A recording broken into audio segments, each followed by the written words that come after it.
reality and your dreams.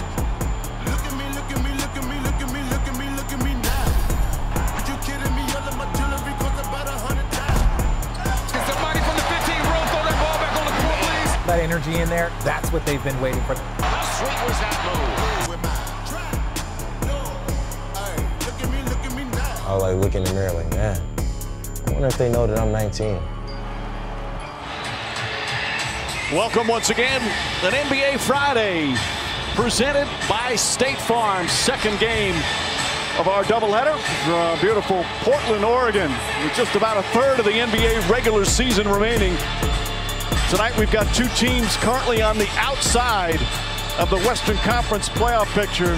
Two teams with a lot of big games ahead of them if they want to crash that postseason party. Portland right now 3.5 back of the 8th and final playoff spot, and New Orleans right now 5 games behind Memphis for that final playoff spot in the Western Conference. So an important game for both teams tonight.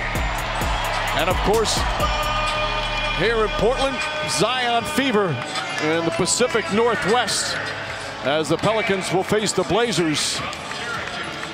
Yeah, this will happen for the 4th time this season. Pelicans have won the first 3. But this young man has been simply amazing in just 10 games since coming back from the knee surgery. He's been the first in 10 career games in a number of ways. 8 of his 10 games, he's had 20 or more. No one's done that since Michael Jordan.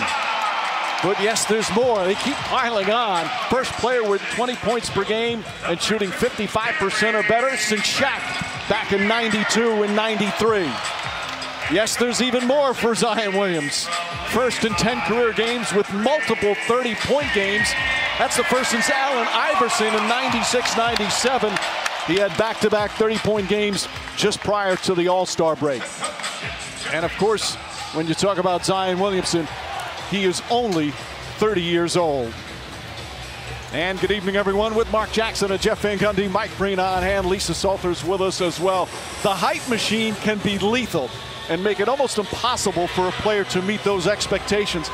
But there are exceptions, and we may have one in Zion Williamson. Again, it's a small sample size, Mark, but what a sample size over these 10 games. Well, he's certainly meeting the expectations and at some point elevating the expectations. Talk about his play. And he's not in rhythm right now. This is 10 games in. His impact on the offensive end, his impact on the offensive boards, his attitude is refreshing. Outstanding young player where the future is incredibly bright.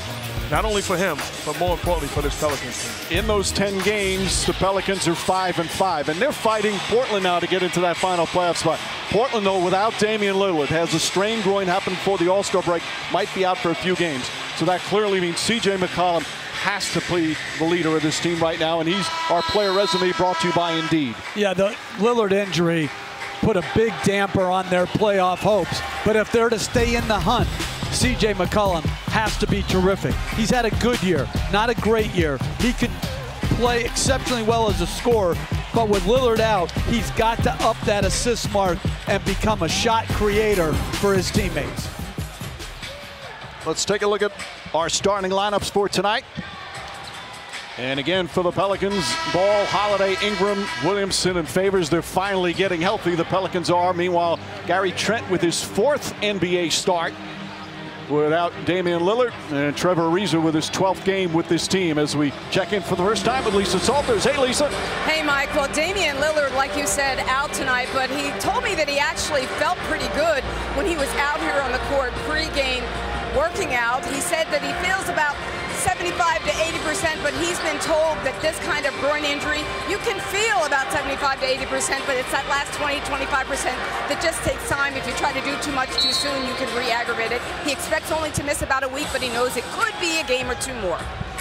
Of course, Lisa, it came after he had that incredible stretch of games, as good a stretch as he's ever played in the NBA, and that's saying something. First